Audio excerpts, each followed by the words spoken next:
بسم الله الرحمن الرحيم.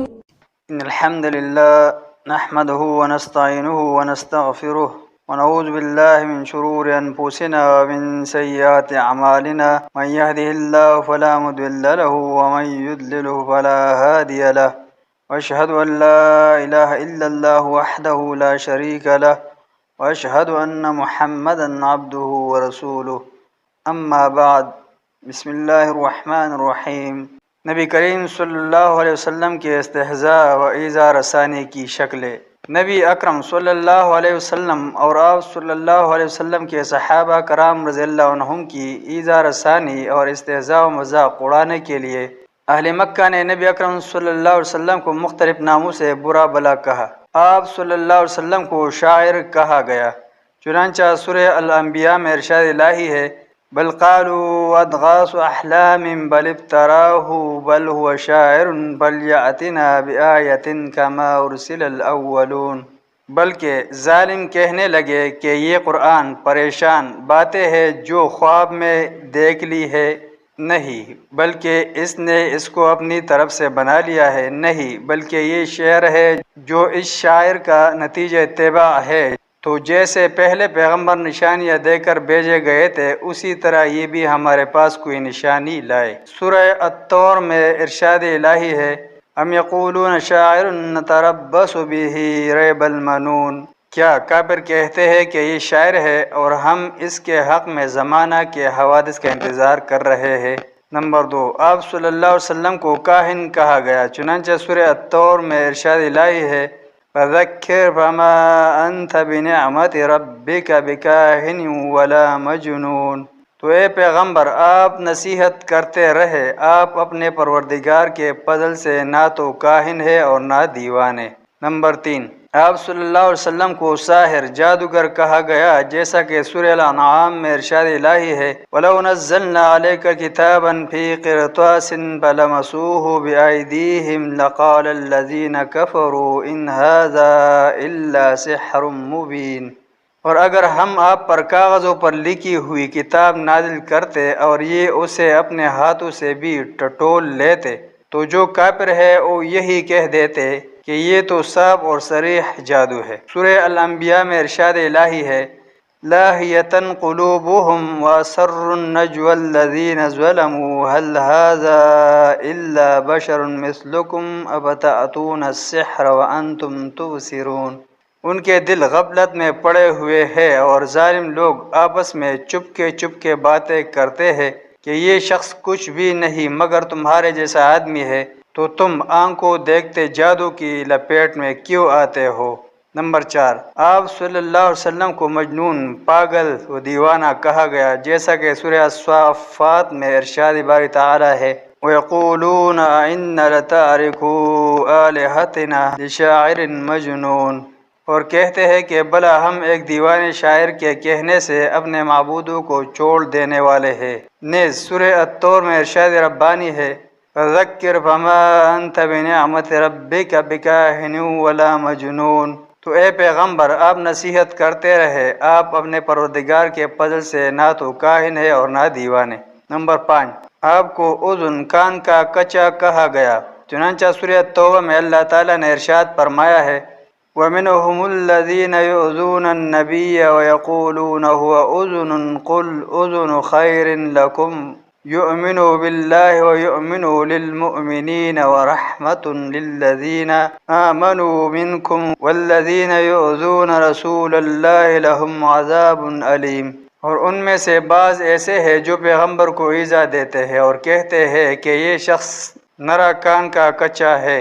ان سے کہہ دے کہ او کان کے کچے ہے تو تمہاری بھلائی کے لیے، وہ اللہ کا اور مومنوں کی بات کا یقین رکھتے ہیں، اور جو لوگ تم میں سے ایمان لائے ہیں ان کے لیے رحمت ہے، اور جو لوگ رسول اللہ کو رنج پہنچاتے ہیں ان کے لیے عذاب علیم تیار ہے۔ نمبر 6، آپ صلی اللہ علیہ وسلم کو مسحور، سحر زدہ، جادو کیا گیا وغیرہ کے ناموں سے گالی دی گئی، جیسا کہ سورہ بنی اسرائیل میں ارشاد الہی ہے، نحن أعلم بما يستمعون به إذ يستمعون إليك وإذ هم نجوى إذ يقول الظالمون إن تتبعون إلا رجلا مسحورا۔ یہ لوگ جب آپ کی طرف کان لگاتے ہیں تو جس نیت سے یہ سنتے ہیں ہم اسے خوب جانتے ہیں، اور جب یہ سرگوشیاں کرتے ہیں یعنی جب ظالم کہتے ہیں کہ تم تو ایک ایسے شخص کی پیروی کرتے ہو جس پر جادو کیا گیا ہے۔ نمبر 7 اور 8۔ اسی طرح ہی آپ صلی اللہ علیہ وسلم کو مذمت کیا گیا اور صحابی بے دین کہا گیا۔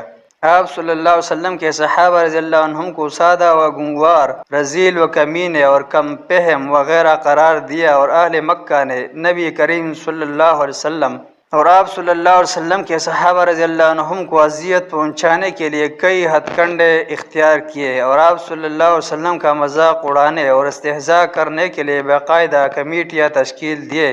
انہی میں سے ایک کمیٹی کا سربراہ ابو لہب تھا، اور اس کے 25 ممبران تھے جو کہ قبائل مکہ کے سرداران میں سے تھے۔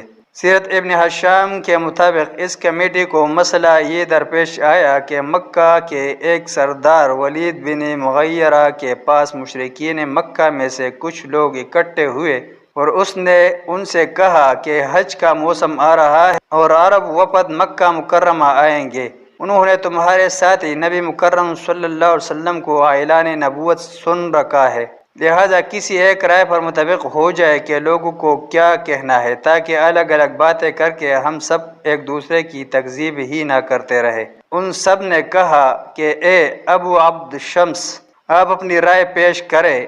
اس نے کہا نہیں، تم سب اپنی اپنی رائے پیش کرو۔ انہوں نے کہا کہ ہم آنے والے لوگوں سے کہیں گے، نمبر 1، یہ شخص کاہن غیب کی باتیں بتانے والا ہے۔ ولید بن مغیرہ نے کہا اللہ کی قسم یہ شخص کاہن ہرگز نہیں، کیونکہ ہم نے کاہنوں کو دیکھا ہے اور ان کی بڑبڑاہٹ سنی ہے۔ ہمیں ایسی کوئی بات نہیں کہنی چاہیے کہ قبائل عرب ہمارے بارے میں بدظنی میں مبتلا ہو جائے۔ نمبر 2، انہوں نے کہا کہ ہم لوگوں کو باور کرائیں گے کہ یہ آدمی مجنون یا پاگل و دیوانہ ہے۔ ولید نے کہا یہ شخص مجنون بھی نہیں ہے، کیونکہ ہم نے کئی مجنون دیکھے ہیں، اس میں ایسی بھی کوئی بات نہیں ہے۔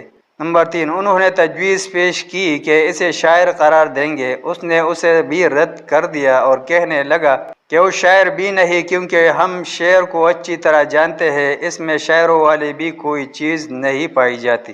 نمبر 4، ان لوگوں نے کہا کہ ہم اسے ساحر کہیں گے۔ اس نے اس کا بھی انکار کر دیا اور کہا کہ وہ ساحر بھی نہیں، کیونکہ ہم نے ساحروں کو دیکھا ہے، اس میں ان جیسا جادو ٹونا پونکا پھانکی اور گرہ لگانا ہرگز نہیں پایا جاتا، اور نہ ہی اس میں جادوگروں جیسی گندی عادتیں اور نحوست بردوش احوال و امور پائے جاتے ہیں۔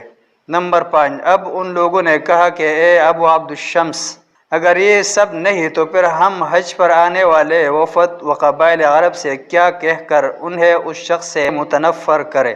اس نے کہا کہ وہ بڑا چرب زبان و شیرین بیان ہے، اس کا خاندان عالی قدر اور نسل عالی مقام ہے۔ تم نے ان باتوں میں سے جو بھی کہی لوگ اسے باطل قرار دے دے گی۔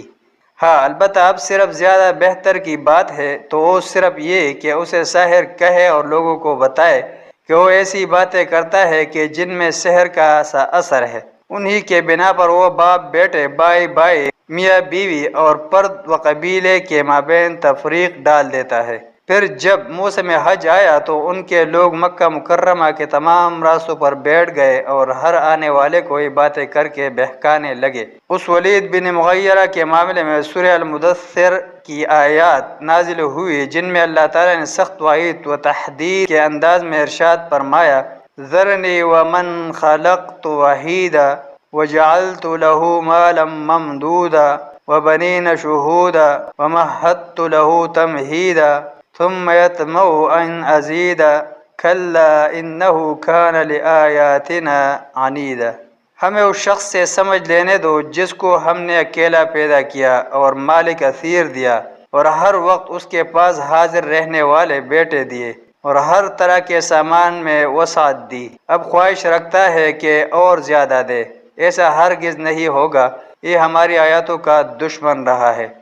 اس طرح ولید بن مغیرہ کے گھر سے وہ لوگ اس بات پر اتفاق کر کے اٹھے کہ وہ نبی کریم صلی اللہ علیہ وسلم کو تنگ کریں گے، آپ صلی اللہ علیہ وسلم کا تمسخر اڑائیں گے، ناموس رسالت کا استخفاف و توہین کریں گے، استہزاء و اذیت پہنچائیں گے، اور آپ صلی اللہ علیہ وسلم پر ایمان لانے والوں کو بھی شدید ترین اذیتوں سے دوچار کریں گے۔